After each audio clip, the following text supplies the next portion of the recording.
नमस्कार रसिक श्रोते हो.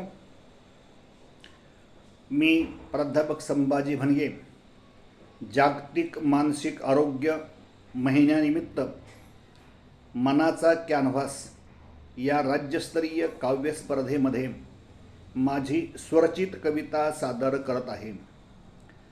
भाव अंतर मनाचे अलगत उमलावे, शब्द अमृत गोडीचे काव्यपंक्तीत फुलावे.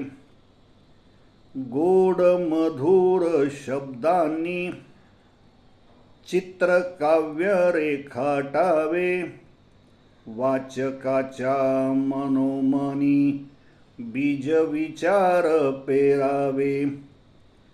नवनवीन कल्पना मन अंतरी जन्मावी, शब्द वाचता वाचता मने आनंदे भिजावी.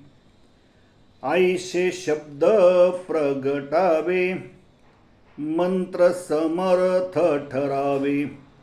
दुष्टपतिताच्या देही भाव सात्विक रुजावे. मन पटला अंगणी शब्द बाग बहरावी. वाचकाच्या अंतरात शक्ती सार्थक जन्मावी. धन्यवाद.